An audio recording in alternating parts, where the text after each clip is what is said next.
औरंगजेब अपने हिंदू धर्म के लिए बहुत डेस्ट्रॉयर अपन बोल सकते हैं उसको, हानिकारक भी था। तो सर मैं आपको बताऊं, औरंगजेब मकराना भी आया था दौरे पे। उससे पहले शाहजहां भी आया था। शाहजहां मकराना में आया था संगमरमर लेने ताजमहल के लिए। उसके बाद में औरंगजेब आया था जब वो मंदिर तोड़ रहा था पूरे भारत में। औरंगजेब की सेना जब मंदिर के अंदर प्रवेश हुई तो उन्होंने यही बोला कि छी, ये तो गंदे हैं, इनको पूजा करने दो। और उस तरीके से अपन बच गए सर। बच गए। नमस्कार। जैसा कि आप सभी जानते हैं, वाइडकास्ट पॉडकास्ट का मेन एम ऑडियंस को डिफरेंट फील्ड्स के एक्सपीरियंसेस और नॉलेज देने का है। उसी सीरीज में आज हम आपकी मुलाकात करवाने जा रहे हैं मकराना के चार भुजा मंदिर के देवांश पुजारी से। होस्ट अमित ओझा के साथ आप जानिए इन डिटेल वो इतिहास, परंपराएं और पूजा पद्धति। और आई थिंक आपको इतना तो मालूम ही होगा कि मकराना मार्बल के लिए प्रसिद्ध है। वो मार्बल जिससे बना है ताजमहल, कोलकाता का विक्टोरिया मेमोरियल और जोधपुर का Jaswant Thada. So let's dive into the podcast. Devansh ji, बहुत बहुत स्वागत आपका। नमस्कार सर। नमस्कार। जय चार भुजानाथ की। जय चार भुजा की सर। ये वाइडकास्ट के अंदर बड़े मेरे लिए सौभाग्य की बात है, चार भुजानाथ जी स्वयं पधारे हैं। हमारे डिवोशनल वाली जो सीरीज है उसका ये पहला आगाज है। एक तरह से कस्टम एंड ट्रेडिशंस के ऊपर भी हम लोग काफ़ी पॉडकास्ट बनाने वाले हैं। और ये बहुत अच्छी बात है कि लोगों को एक सिस्टमेटिक रूप में चार भुजानाथ जी के बारे में पता लगेगा, पूजन पद्धति के बारे में पता चलेगा। जैसा कि हमारे इंट्रो में ही लोगों को पता है कि क्या हम बात करने वाले हैं। तो आपका बहुत बहुत स्वागत है एक बार फिर से आने के लिए। नमस्कार सर। अब मेरे सवालों की लिस्ट में सबसे पहला, बहुत मैंने पूरा अलग से लिस्ट प्रॉपर बनाई हुई जी है सर। कि मैं कुछ भूलूं ना। हाँ जी सर। पहली लिस्ट में ये बात है कि अगर खंडित मूर्ति होती है तो उसकी पूजा होती नहीं। जी सर। और जहाँ तक मुझे ध्यान है कि अपने वाले मंदिर में खंडित मूर्ति की पूजा होती है। इसको थोड़ा सा डिटेल में बताइए। जी सर, मैं आपको बताऊं, श्री चार भुजानाथ की जो प्रतिमा है वो शालिग्राम शिला से निर्मित है। ये प्रतिमा आज से 475 वर्ष पहले निकली हुई है। तो ये प्रतिमा शालिग्राम शिला से बनी होने के कारण शालिग्राम शिला स्वयं नारायण का स्वरूप है। और शालिग्राम शिला का छोटे से छोटा कण भी पूजन के लायक है। तो इसीलिए शालिग्राम पत्थर कितना भी खंडित हो, उसके 10 टुकड़े भी हो जाए तो 10 टुकड़ों में उसकी पूजा होगी सर। वो खंडित नहीं माना जाता। यह इसका प्रमाण है सर। ओके, मतलब मेरे हिसाब से अभी जो राम मंदिर में जो मूर्ति बनी है वो भी शालिग्राम की है। जी सर। हाँ, तो ये मंदिर का इतिहास, अगर जैसे आपने बताया कि 450 साल पहले ये खुदाई में मिली मूर्ति, तो यानी कि ये तो और पौराणिक होगा मंदिर। हाँ जी सर। ये जो मंदिर है पहले सर वाराह भगवान का मंदिर था, वराह अवतार का। अच्छा। तो जब ये संवत 1615 के अंदर ये मूर्ति प्रकट हुई तो इस मूर्ति को वराह भगवान की जगह पे स्थापित कर दिया गया। ये मंदिर वराह भगवान का बहुत प्राचीन मंदिर है सर। सर मंदिर का इतिहास मैं आपको बताऊं, संवत 1615 के अंदर मकराना के राजा थे प्रेम सिंह जी चौहान। उनके कामदार जो अपने मतलब मुनीम होते हैं, उनके कामदार थे हरकचंद तोषनीवाल। वो ठाकुर जी के अनन्य भक्त थे, भगवान कृष्ण के अनन्य भक्त थे। तो एक रात को वो सो रहे थे तो उनके सपने के अंदर ठाकुर जी आए। तो सपने में ठाकुर जी आके उनको बोले कि हे मेरे पुत्र, मुझे बाहर निकाल। तो सर जनरल सी बात है, अपन को सपना आता है तो अपन भी ऐसे सोचते हैं कि यार सपना था, छोड़ो। तो उन्होंने भी ऐसा ही किया, छोड़ दिया। अगले दिन सोए तो अगले दिन रात को वापस वही सपना आया कि हे मेरे पुत्र, मुझे बाहर निकाल। उन्होंने अगले दिन भी इग्नोर मारा। 3 दिन तक इग्नोर मारने के बाद में चौथे दिन उनको वापस यही सपना आया। तो उन्होंने राज दरबार में राजा के सामने उस सपने को प्रस्तुत किया कि मेरे साथ सपने में ऐसा हो रहा है। तो राजा जी ने उनको बोला, आदेश दिया कि इस बार जब सपना आए और ऐसी बात ठाकुर जी अगर तुमसे कहें तो तुम ठाकुर जी को पूछना कि ठाकुर जी तुम कहाँ हो, बोले आप मेरा मार्गदर्शन करो, मैं आपको निकालूं। तो उसके बाद के अंदर वही हरकचंद जी ने किया। बोले कि ठाकुर जी आप बताएं कहाँ हो, सपना आया तब।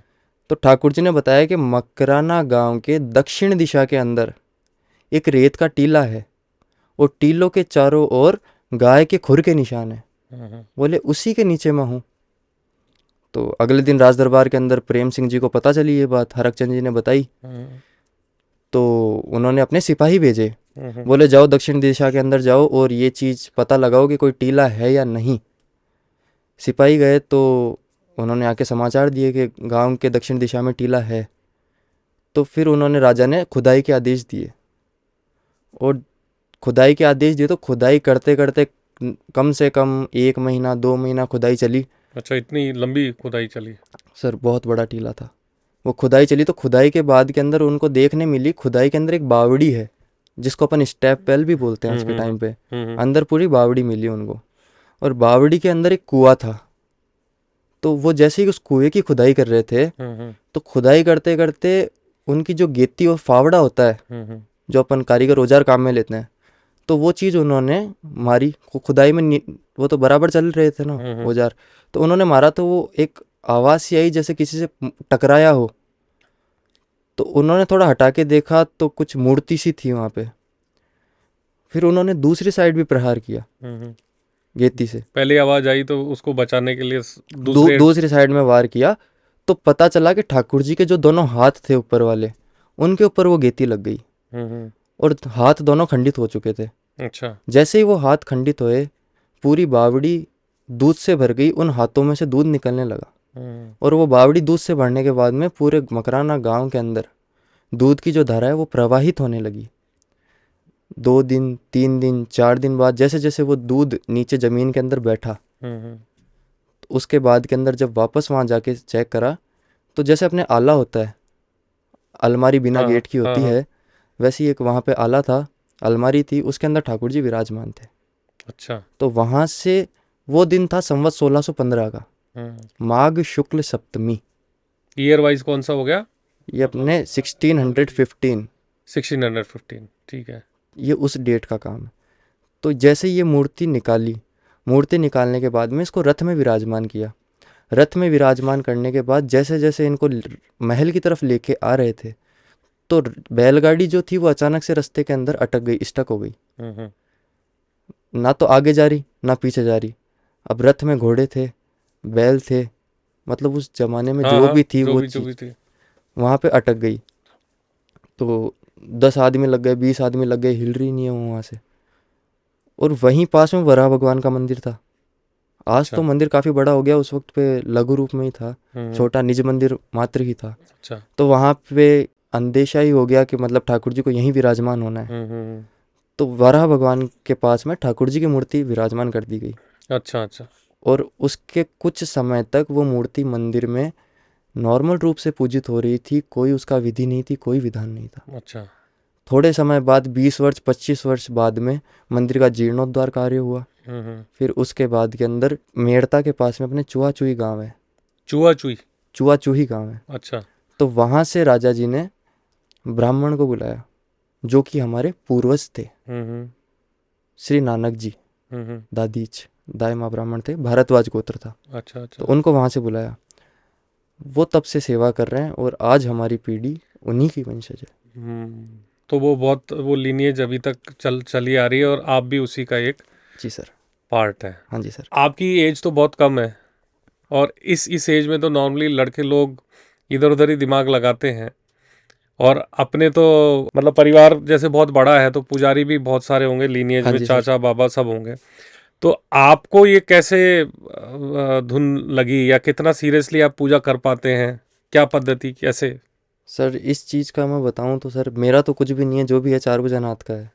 पर इसके अंदर मैं आपको मेरा अनुभव बताऊं तो बचपन में जब से हम छोटे थे तो मतलब यही है कि हम पुजारी परिवार का एक हिस्सा थे और छोटे बच्चे जैसे करते हैं हम जाते थे मंदिर में खेलते थे।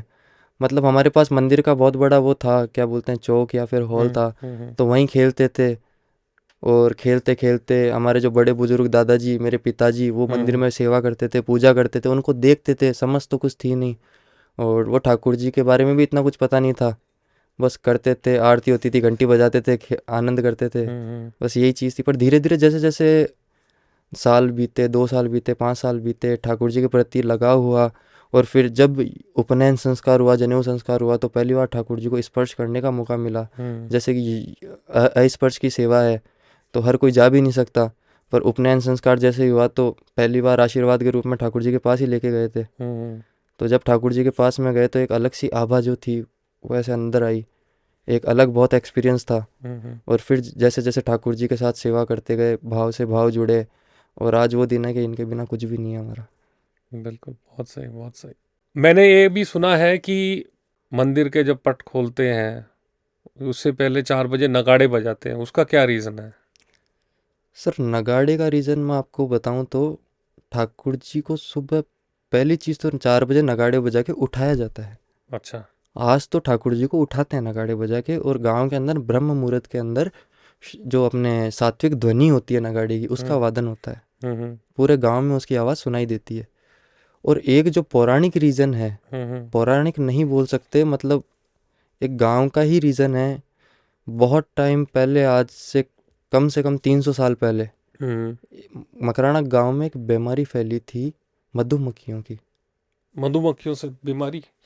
सर गांव के अंदर सैकड़ों हजारों लाखों मधुमक्खियां आ गई थी सर। और गांव के अंदर ये देख लो आप, महामारी समझ लो उसको आप, महामारी सी फैली थी। कम से कम 7-8 दिन तक उसका असर रहा था। फिर 7-8 दिन बाद में 15 दिन 20 दिन बीतते गए, मधुमक्खियां जा ही नहीं रही थी, काटती, सबको परेशान करती। मतलब बीमारी बहुत लंबी चली थी वो। मतलब कह बीमारी नहीं कह सकते, लेकिन वो उनका आतंक हो गया था।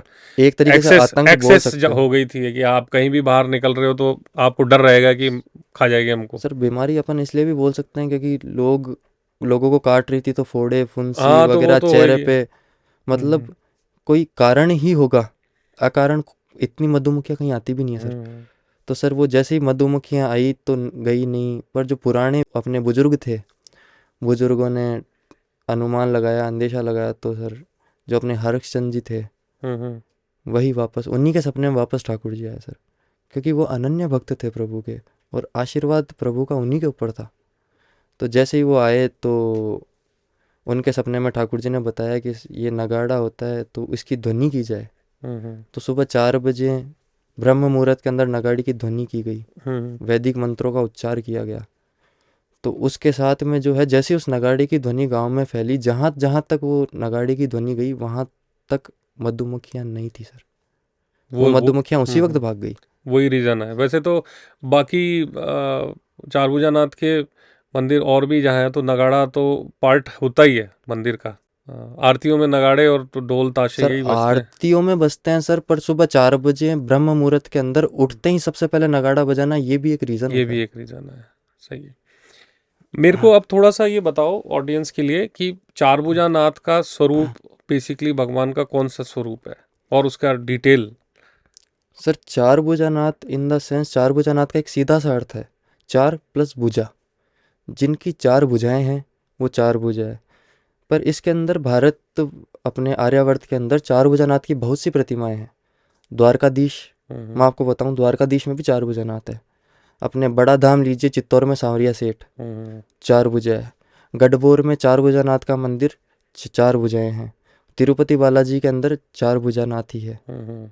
तो सर इसके अंदर मैं आपको बताऊं, द्वारकाधीश के अंदर जो 4 भुजा है तो विष्णु भगवान की प्रतिमा, पर उसकी कृष्ण के रूप में वो पूजा हो रही है। और जो अपने सांवरिया सेठ में है उनकी भी कृष्ण के रूप में पूजा हो रही है। और जो अपने गढ़बोर में 4 भुजानाथ है वो भी 5500 साल पुराना मंदिर है। वहाँ पे भी पांडव जिस मूर्ति को पूजते थे कृष्ण की, उस मूर्ति की पूजा हो रही है। पर मकराना में 4 भुजा की मूर्ति साक्षात विष्णु भगवान नारायण का स्वरूप है। अच्छा। और वो जो प्रतिमा है अपने 16 अलंकारों से युक्त है। 16 अलंकार मैं आपको बताऊं तो कुछ एग्जाम्पल्स मैं देता हूँ। विष्णु भगवान के 16 अलंकार होते हैं: शंख, चक्र, गदा, कौस्तुभ मणि की हाथ में माला, जिसको अपन वैजंती माला भी बोलते हैं। ठाकुर जी के हाथ में वैजंती माला है, यहाँ पे कौस्तुभ मणि है। और अपने भृगु रेखा, आपको याद हो तो भृगु जी ने भगवान विष्णु के लात मारी थी, वो भृगु जी की रेखा भी आज तक ठाकुर जी के विराजमान है। अच्छा। और ठाकुर जी की प्रतिमा के अंदर 9 पार्षद भी ठाकुर जी के युक्त है। अच्छा।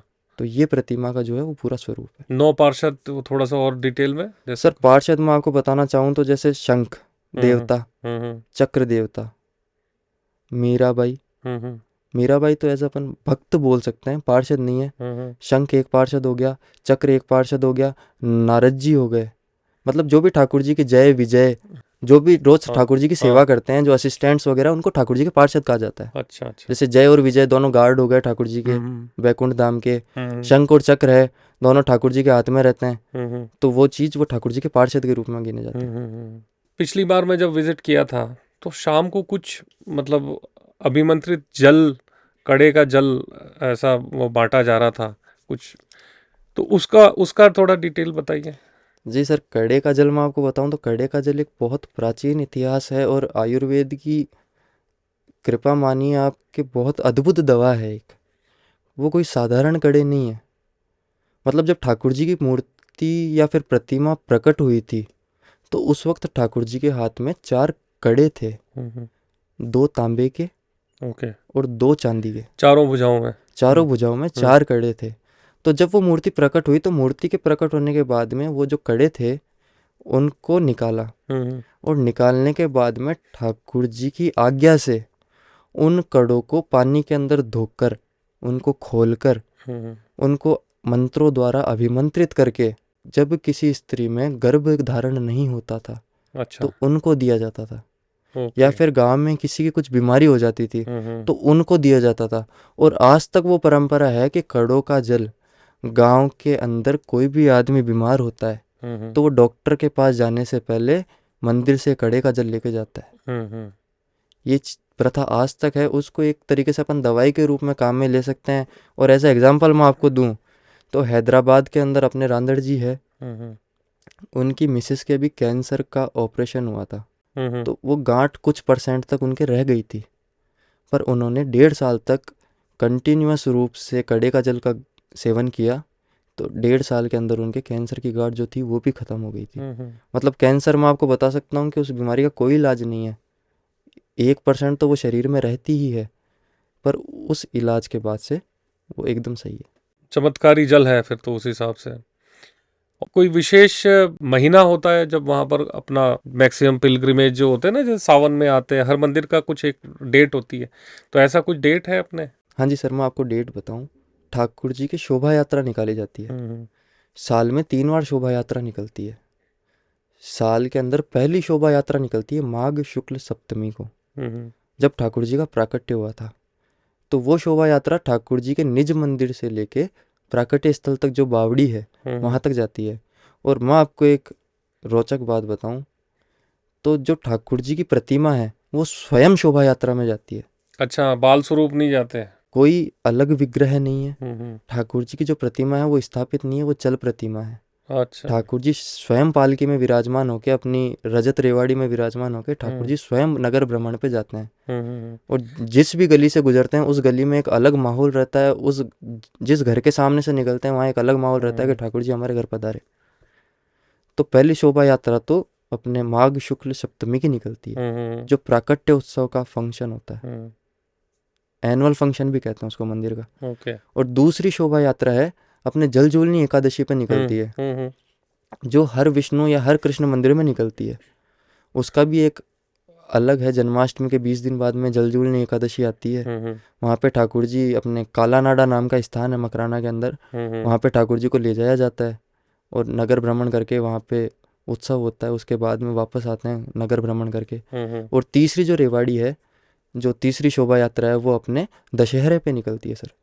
ठाकुर जी स्वयं अपने गदा, धनुष, बाण और जो भी उनके अस्त्र है, भाला सहित जाते हैं और रावण का वध करके वापस आते हैं सर। अच्छा अच्छा। ये 3 शोभा यात्राएं निकलती है। और मुख्यतः जो ठाकुर जी के पूजन का जो दिवस है वो एकादशी है। हर महीने की एकादशी ठाकुर जी के दर्शन के लिए बड़ी है। अब इसमें थोड़ा पूजन विधि के बारे में भी आप बताइए। जी सर, मैं आपको बताऊं पूजन विधि से पहले मैं आपको श्रृंगार के बारे में बताता हूँ। ठाकुर जी जो है, ठाकुर जी की प्रतिमा जो है, मकराना गांव, पूरा नगर उनको अपने अपने राजा के रूप में उनको डिनोट करता है। जैसे मकराना के नगर सेठ वही है, 4 भुजानाथ, तो पूरा गांव उनको राजा के रूप से देखता है। तो जैसे एक राजा का श्रृंगार किया जाता है, माणक, पन्ना, विभिन्न रत्नों द्वारा, ठाकुर जी के सोने का मुकुट और जो भी माणक, पन्ना, रत्न है, उन सभी के साथ अलंकारों सहित वैजंती माला, कौस्तुभ मणि, ठोड़ी पे ठाकुर जी की हीरा है, उसके साथ के अंदर जो ठाकुर जी का श्रृंगार है बहुत शानदार तरीके से किया जाता है। मतलब जैसे राजा का श्रृंगार होता है वैसे यहाँ श्रृंगार का बहुत बड़ा महत्व है। और पूजा विधि की मैं बात करूँ तो सर पूजा विधि अपने स्पर्श की सेवा है जिसको अपरस भी कहा जाता है। थोड़ा और डिटेल में समझाइए ना। सर अपरस की सेवा में आपको समझाऊं तो अपरस की सेवा का इन द सेंस ये कहने का मतलब है जैसे आज मैं हूँ मुझे सेवा में जाना है तो सर सबसे पहला तो मेरे पास यज्ञोपवीत होनी चाहिए। ठीक है सर, जनेऊ मेरे पास है। सुबह ब्रह्म मुहूर्त में उठना लगभग 3:30 बजे। उठने के बाद में अपने दैनिक नित्य कर्म से निवृत्त होना, पहला पॉइंट। उसके बाद के अंदर सर अपनी जो गायत्री संध्या उपासना है, जैसे अपन ब्राह्मण है तो सर संध्या उपासना हमारे लिए बहुत जरूरी कृत्य है दैनिक क्रिया का। मतलब ये सारे काम हमको 4-4:15 बजे से पहले करने हैं। 4:15 बजे के बाद हम नहाएंगे, उसके बाद के अंदर हम ठाकुर जी के पट खोलने के लिए जाएंगे।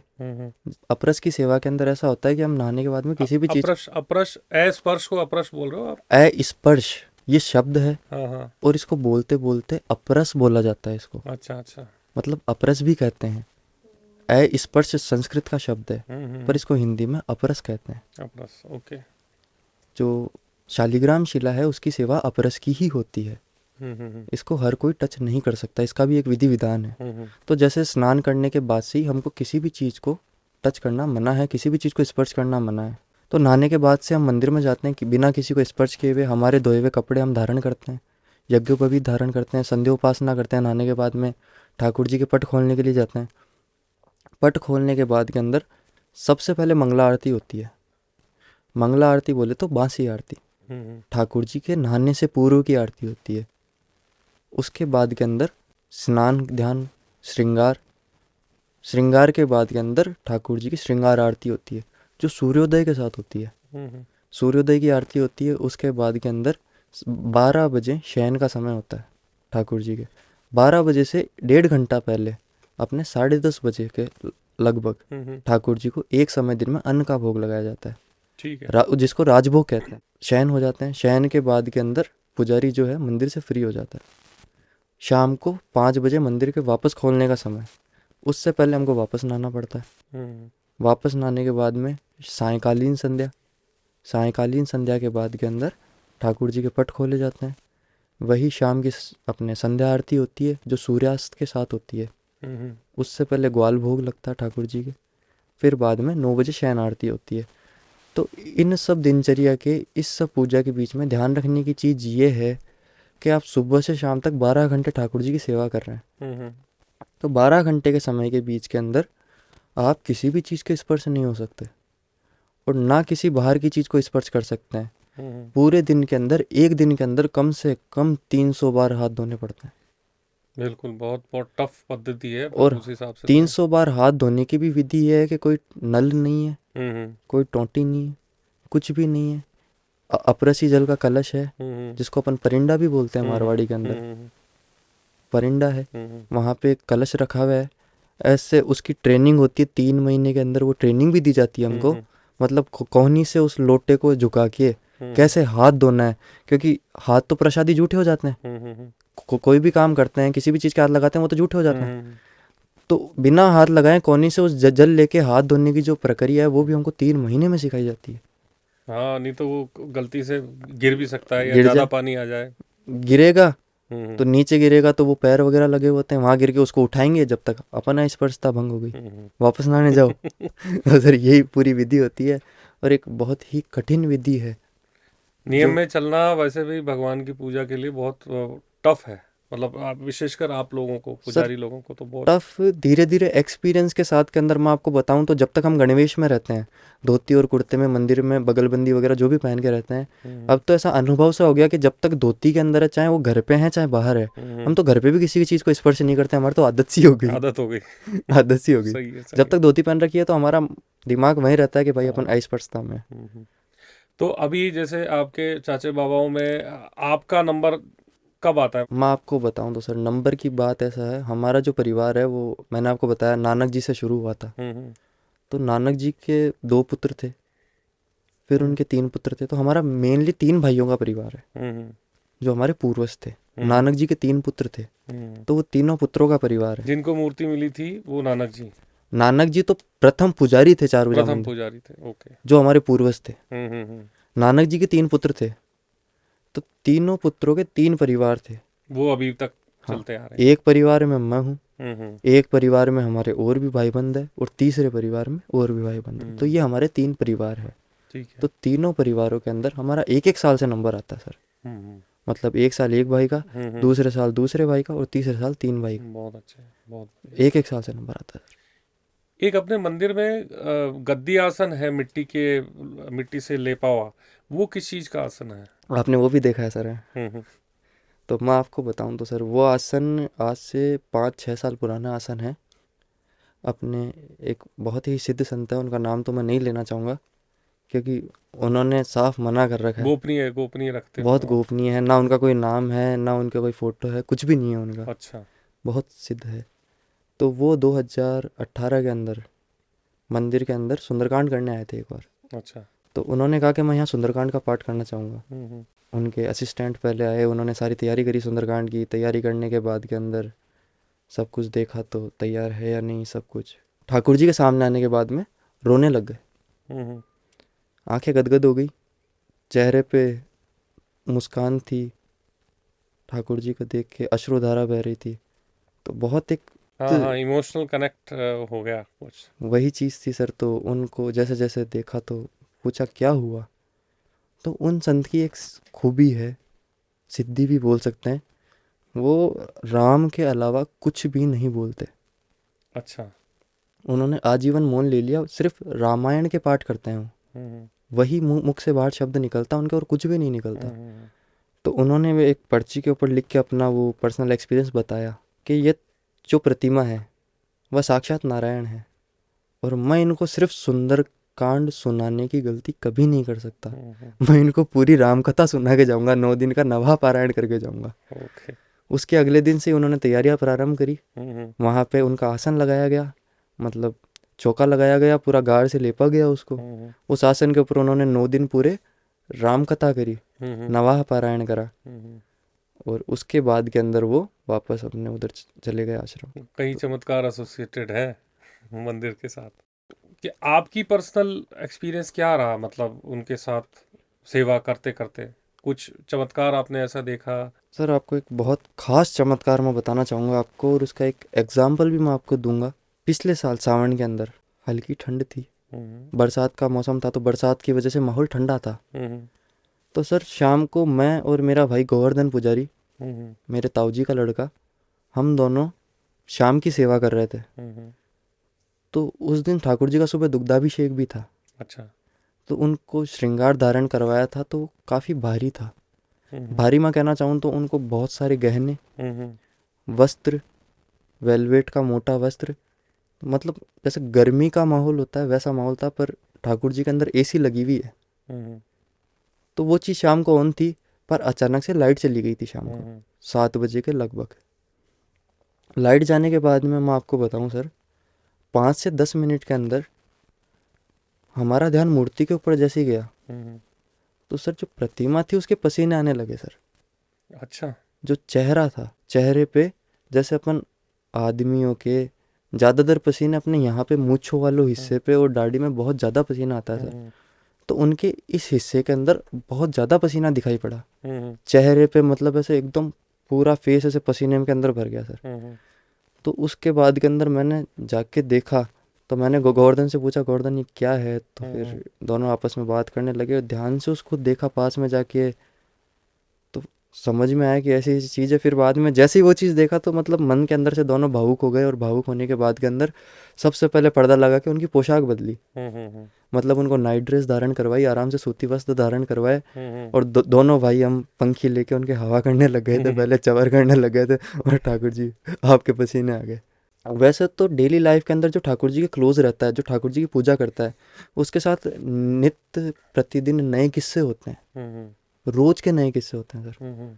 पर मैं आपको मेरा पर्सनल एक्सपीरियंस बताऊं, तो मेरा पर्सनल एक्सपीरियंस ऐसा है कि सर जब सुबह अपन श्रृंगार करते हैं ठाकुर जी का, तो श्रृंगार करते समय ठाकुर जी के जो पोशाक है, जो वस्त्र है, जो आभूषण है, वो रोज सर अपना नाम बदल लेते हैं। पोशाक के बारे में नहीं कहना चाहूँगा, ये ठाकुर जी की चंचल लीला मैं बताना चाहूँगा आपको। अब जैसे जो एक पोशाक है वो ठाकुर जी के एक बार फिट आ गई, तो कायदा क्या कहता है कि वो पोशाक उनके रोज उसी नाप की आनी चाहिए।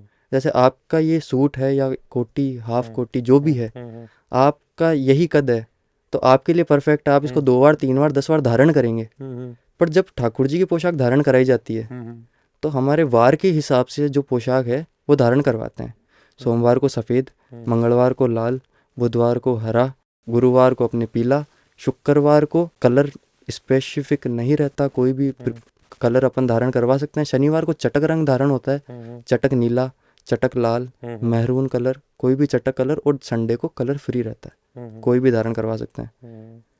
तो मैं आपको बताऊं कि मैं शनिवार के दिन नीली पोशाक लेके गया था ठाकुर जी को धारण करवाने। जो पोशाक ठाकुर जी के रोज फिटिंग की आ रही है, उस पोशाक का दुपट्टा सर 4 अंगुल बड़ा हो गया। अच्छा, ये मेरा पर्सनल एक्सपीरियंस है। हाँ। मतलब वो पोशाक ठाकुर जी को धारण नहीं हो रही, वो फिटिंग में नहीं है। तो सर इसके बाद के अंदर मैंने कहा क्या करें, अब क्या करें। दूसरी पोशाक लेके आया, दूसरी पोशाक का पजामा बड़ा, और जबकि हमारे सिलाई करने वाला भी गांव में एक ही है, वही है, और उसी के पास ठाकुर जी का एक्चुअल नाप है, वही सिलता है। अच्छा। और वो पोशाक हमने कई बार पहनाई भी है, परफेक्ट आती है वो पोशाक, पर कभी दुपट्टा बड़ा, कभी पजामा बड़ा, कभी कुछ बड़ा। फिर लास्ट के अंदर 10-15 मिनट कोशिश करने के बाद में मेरी नज़र कोने पे पड़ी, एक धोती के ऊपर गई जो ठाकुर जी को काफ़ी समय से पहनाई नहीं गई थी, पीताम्बरी। उसके ऊपर गई, मैंने वो पहनाने लगा, वो पीताम्बरी ठाकुर जी के परफेक्ट। और वो जो मैंने 2 पोशाकें पहले निकाली थी, एक पोशाक का उन्होंने दुपट्टा धारण किया, एक पोशाक का उन्होंने ऊपर का वक्ष धारण किया, ऐसे करके 3 पोशाक मिला के उन्होंने एक दिन पहनी है सर।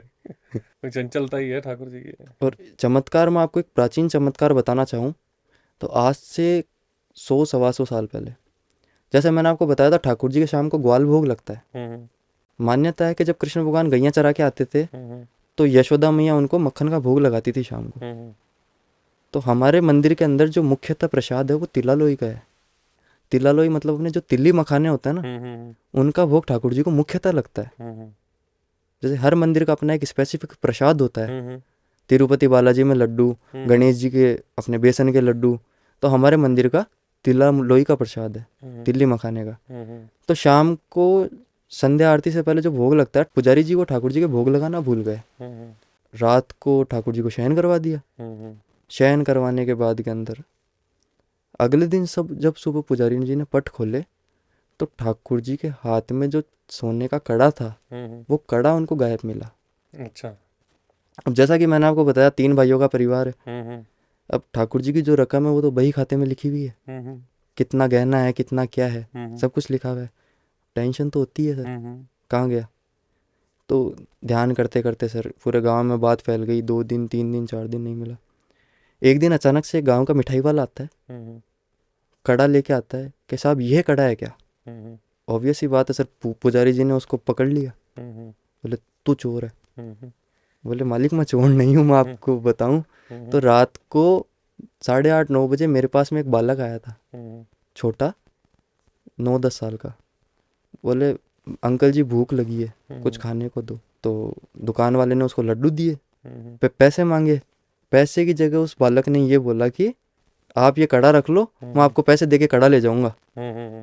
उसके बाद के अंदर उन्होंने बताया तो पुजारी जी ने याद किया तो उस दिन जो सेवा के अंदर पुजारी जी नियुक्त थे, उनसे पूछताछ हुई तो उन्होंने बताया कि अरे यार मैं तो उस दिन प्रसाद लगाना भूल गया था। तो ठाकुर जी को भूख लगी तो ठाकुर जी खुद लड्डू लेने चले गए। तो यह चमत्कार मंदिर का पुराना चमत्कार है।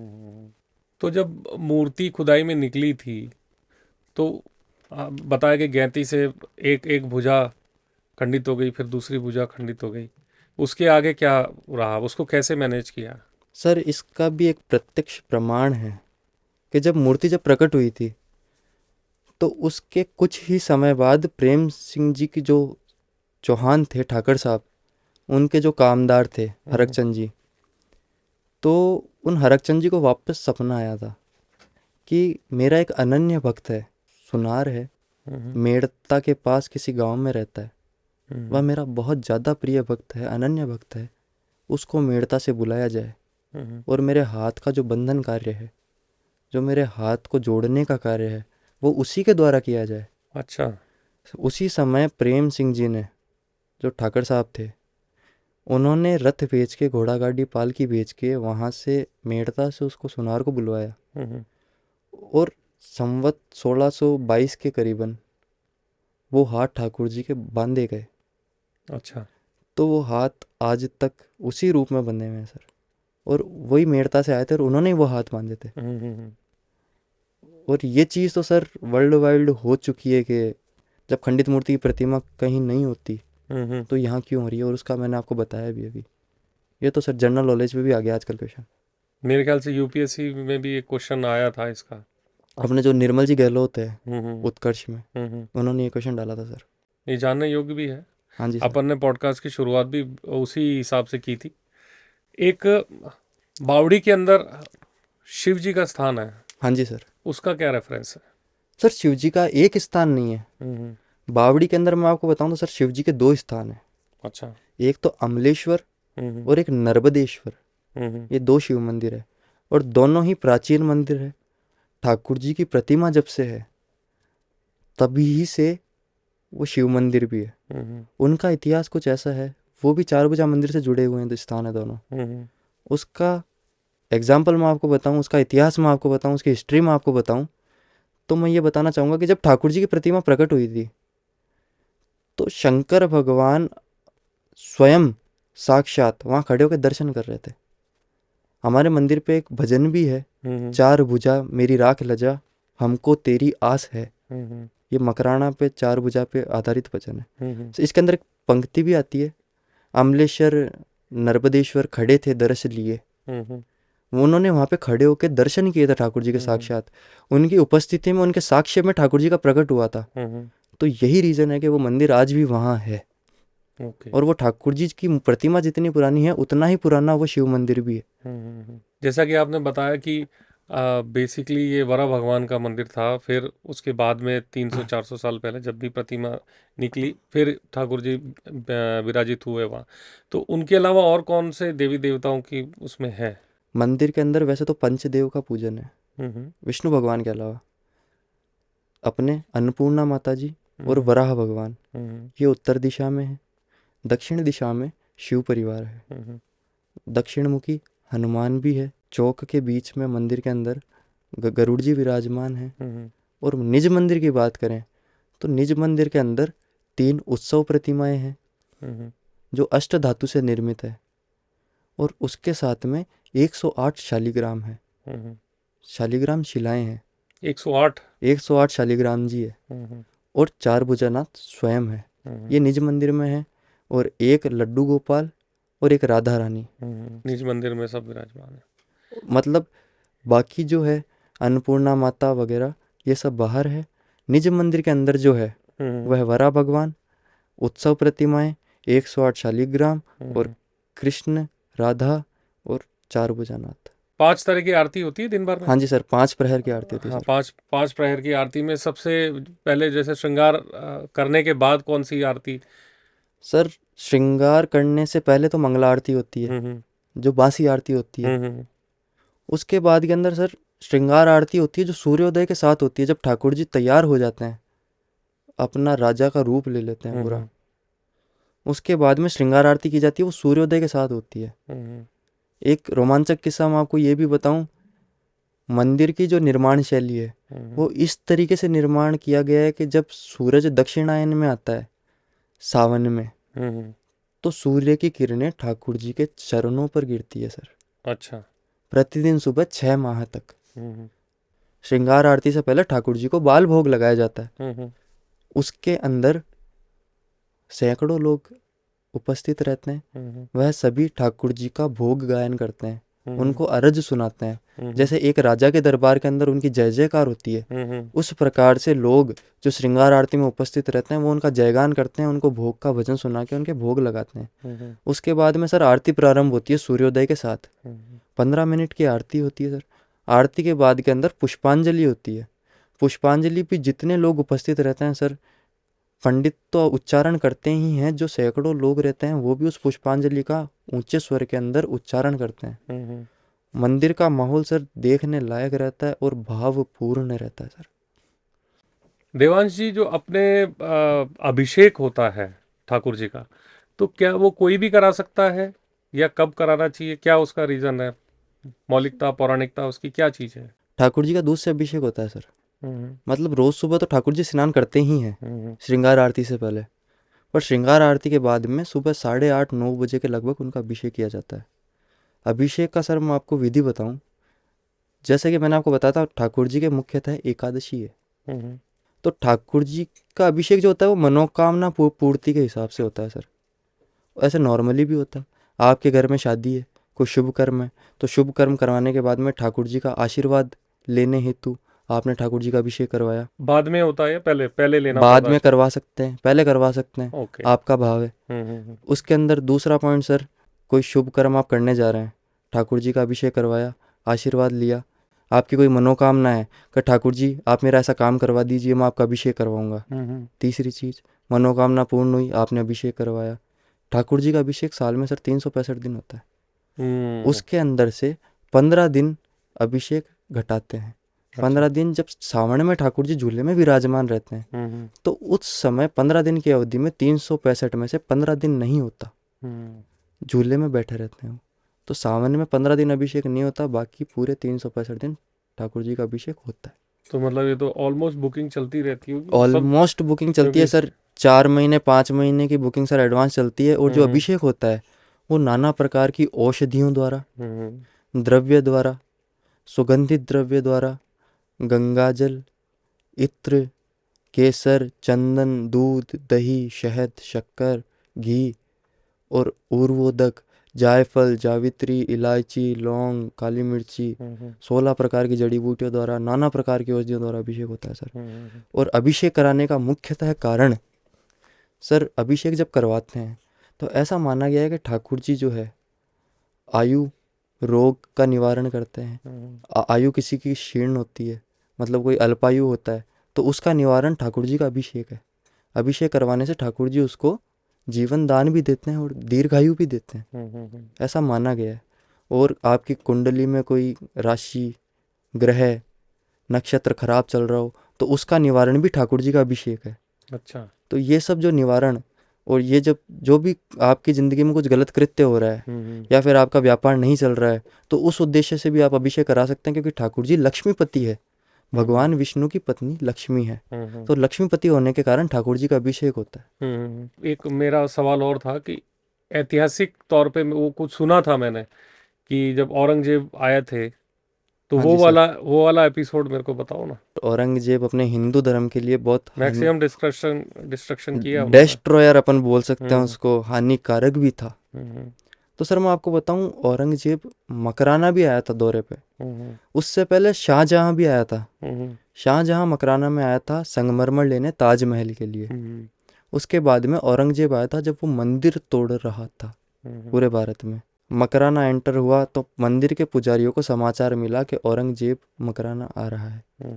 तो उसके बाद में जो पुजारी जी है उन्होंने ठाकुर जी की प्रतिमा को सुरक्षित छुपा दिया।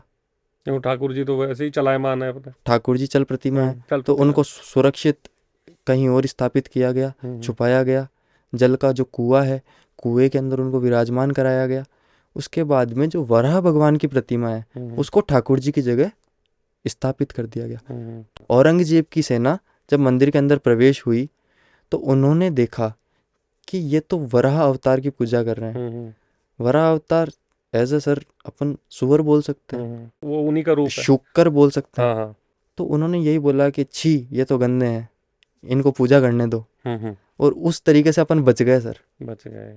फिर जैसे ही वो वापस गए तो वराह भगवान को अपनी जगह स्थापित करके ठाकुर जी को वापस वहाँ स्थापित कर दिया गया। तो मतलब जो खंडित वाला एपिसोड तो अपन ने देख ही लिया कि वो स्वयं ही खंडित हुए थे, मतलब खुदाई के दौरान। हाँ जी सर, इनकी औरंगजेब की तरफ से कोई हानि नहीं थी, क्योंकि ये तो औरंगजेब तो खुश होके गया था, बोले ये तो काफिर है, ये तो शुकर की पूजा करते हैं, ये तो गंदे हैं। ऐसा भी रेफरेंस कुछ सुना था मैंने इतिहास में या कहानियों में कि भी पहले यहाँ पर लाइमस्टोन ही था मकराना में, और जब प्रतिमा निकली उसके बाद जब दूध वूध का हुआ, वो थोड़ा डिटेल में बताओ। सर इसका मैं आपको एक प्रमाण दूंगा, गूगल विकिपीडिया पे आप देखिएगा। भारत में मकराना जो संगमरमर है, वाइट मार्बल, वो सबसे पहली बार संवत 1630 के अंदर निकाला गया ताजमहल बनाने के उद्देश्य से। अच्छा। सबसे पहली बार संवत 1630 में निकाला गया। उससे पहले खुदाई नहीं हुई थी उस संगमरमर उससे की? पहले सर लाइमस्टोन निकलता था, वो आज से 1450 साल पहले का वो है।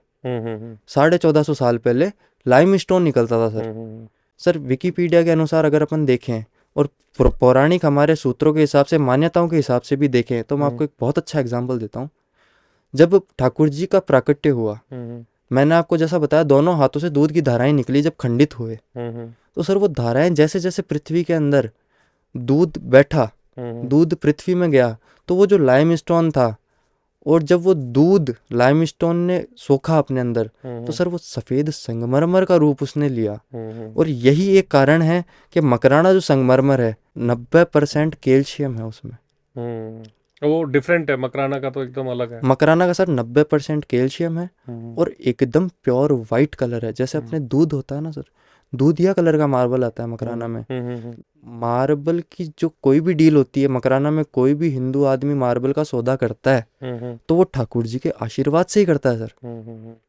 मकराना में फैक्ट्रियां हैं, किशनगढ़ में भी मार्बल की फैक्ट्रियां हैं, और भी कई जगह मार्बल की फैक्ट्रियां हैं। वो चार भुजा नाम से चल रही है सर।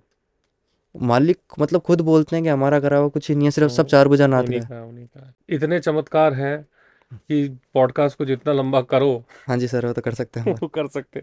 लेकिन ये है कि इसके रेस्पॉन्स के ऊपर सेकंड बार मुझे अपने को फिर करना पड़ेगा। हाँ जी सर, कोई दिक्कत नहीं हुआ तो। सर मैं आपको बताऊं, मेरे साथ मुकेश जी पुजारी है, मेरे चाचा जी हैं। उनके लाइफ में भी सर बहुत सारे पर्सनल एक्सपीरियंसेस है। मेरे लिए चार भुजा सब कुछ है। अगर कोई मुझे पूछे कि चार भुजा को एक शब्द में अगर बताना, तो ब्रह्मांड। मैंने देखा है उनके चरणों में पूरे ब्रह्मांड को देखा है। और ये सिर्फ बोलने की बात नहीं है, ये मेरे खुद के कई सारे तजुर्बे, कई सारे एक्सपीरियंस रहे हुए हैं इस चीज़ को लेके। मैं तो बहुत साल बाद पैदा हूँ, इससे पहले भी कई लोगों के साथ ये तजुर्बे और ये एक्सपीरियंस रहे हुए हैं। मैं मेरा तजुर्बा बताता हूँ। एक बार मेरे मन के अंदर भगवान की पूजा को लेके कुछ संशय, यानी कई बार ऐसा होता है कुछ ऐसे तत्व होते हैं जो आपके कान में गिरते हैं और आपका दिमाग उसी तरह चलने लग जाता है, या वो चीज़ आपके दिल में आ जाती है। भगवान मन के भाव बहुत अच्छे से पढ़ते हैं। मैं भगवान की पूजा करने के लिए जा रहा था। आप ये मानिए कि मैं आरती उठा ही रहा था। इतने में हमारे यहाँ पे ऐसा है कि अगर हमसे कोई बड़ा परिवार का व्यक्ति अगर बोलता है कि मुझे भगवान की ये सेवा करनी है, तो हम जो भी जितने भी छोटे रहते हैं, हम उनको मना नहीं कर सकते। हमारे लिए भगवान है, वो हैं, बड़े भी हमारे लिए वैसे ही हैं। अगर उन्होंने बोल दिया कि आज मैं करूँगा, तो वो करते हैं। उस दिन ऐसा था कि मैं करने वाला था, मुझे करनी थी, सबकी सहमति थी कि आज पूजा मैं करूँगा। पास में कुछ ऐसे तत्व थे जिसकी एक लाइन मेरे कान में गिरी, और वो लाइन गिरने से मेरे भाव में ज़रा-सा कुछ पैदा हुआ। मैं पूजा के लिए आरती उठा ही रहा था, इतने में पीछे से मेरे अंकल की आवाज़ आई, बोले, "मुकेश, मैं पूजा करूँगा आज।" मुझे एक्चुअल में उस टाइम पे कुछ समझ में नहीं आया कि जब मैं पूजा करने के लिए आरती को उठा ही रहा हूँ, मैंने यानी सब कुछ पूरा प्रिपेयर था, मैं उठा ही रहा हूँ, इतने में भगवान ने मुझे रोक दिया कि आज आरती तेरे से नहीं होगी। क्योंकि वो मन के अंदर वो इतनी सा भाव जो आया था, वो भगवान ने मेरा पढ़ लिया। जबकि वो पैदा मैंने नहीं किया था, वो किसी और की बात से सुन के कहते हैं वो कि येन केन प्रकारेण, वो कैसा भी हो, कुछ भी हो। तो ये है। उससे बड़ा उदाहरण तो सभी लोग जानते हैं, हमारे परिवार के अंदर जो मेरे साथ रहा हुआ है, जन्माष्टमी की पूजा का। हमारा बहुत बढ़िया, भगवान की कृपा से बहुत बड़ा परिवार है चार भुजा का। जन्माष्टमी की पूजा थी भगवान की 12 बजे की रात की। वो बड़ी पूजाओं में से एक होती है। और मेरे से कई बड़े भाई और चाचा लोग परिवार में सदस्य हैं।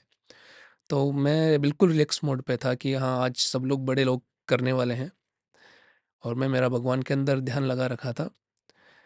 कुछ ऐसी घटना घटी उस टाइम पर, कुछ ऐसा कुछ हुआ कि सब लोगों ने वो आरती छोड़ के वो आरती मुझे दे दी।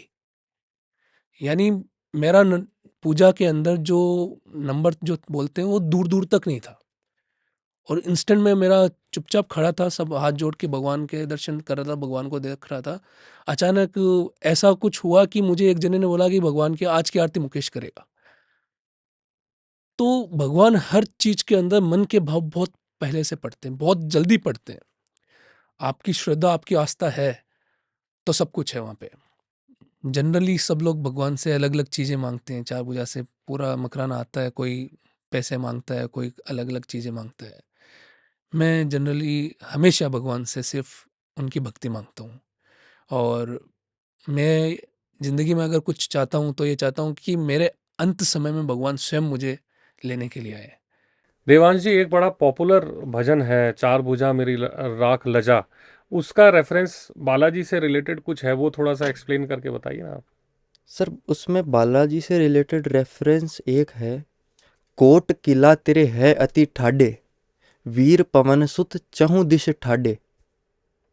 इसका सर मैं आपको बताऊं, कोट किला जो मकराना का किला है, जो मकराना का गढ़ है, मैं सर इसमें कोई दो राय नहीं है कि हमारी जो प्रतिमा है वो आज भी मकराना जो राज परिवार है, मकराना गढ़ है, उसी की देन है। हम पुजारी हैं, जो भी है हमारे मकराना गढ़ की तरफ से ही है, ठाकर साहब की कृपा है, उन्हीं की वजह से आज हम सेवा कर रहे हैं। कोट किला तेरे है अति ठाडे का मतलब यह है कि जो मंदिर का परिसर है वो गढ़ के भीतर ही है। अच्छा। और वीर पवन सुत चहु दिश ठाडे, इसका अर्थ सर मैं आपको बताऊं, जो मकराना चार भुजा मंदिर है इसकी रक्षा चारों दिशाओं में, मकराना में हनुमान जी के मंदिर है, चार दिशाएं, चार हनुमान जी के मंदिर है, और चारों हनुमान जी मकराना की रक्षा कर रहे हैं। इसके अंदर सर मैं आपको एज ए एग्जाम्पल दूं, शीतला माता मंदिर मकराना का प्रसिद्ध मंदिर है, वहाँ पे बालाजी का मंदिर है एक तरफ वो। दूसरी तरफ अपन जाएं तो बोरावड़ रोड के ऊपर बहुत पुराने बालाजी का मंदिर है, वीर हनुमान मंदिर, बोरावड़ रोड पे है। तीसरा एग्जाम्पल मैं आपको दूं, घाट वाले बालाजी मकराना, अत्यंत रमणीय स्थान है, शांति प्रिय वातावरण, अच्छी बगीची है, एक साइड वो बालाजी है और बहुत ही मान्यतापूर्ण बालाजी है, मनोकामना भी पूरी होती है। और एक साइड अपन देखें तो अपने मालियों की ढानी में जूसरी रोड के ऊपर वहाँ पे भी एक बालाजी का मंदिर है। ये चार मुख्यतः बालाजी के मंदिर मकराना के अंदर है। तो इन चारों बालाजी के मंदिर चार दिशाओं में है। इससे ये है कि भाई चारों दिशाओं में बालाजी मंदिर की रक्षा करते तो हैं। उस भजन में ये सारी डिटेल है, उस भजन में है पूरे मंदिर की डिटेलिंग जो भी है। देवांशी, इतने सारा मतलब हमने डिटेल में हिस्ट्री भी देख ली, धार्मिक हिसाब से भी देखा, और पूजन पद्धति विधि सारी ली। आई थिंक ये मंदिर विशेष के लिए बहुत बेटर पॉडकास्ट है, लोगों को मजा आएगा पूरा देखने में। एक क्या नया एक्सपीरियंस भी है ना। देवांश जी, बहुत बहुत धन्यवाद आपका नमस्कार पॉडकास्ट में पधारने के लिए। धन्यवाद सर। जय चार बजे की। जय चार भुजानाथ।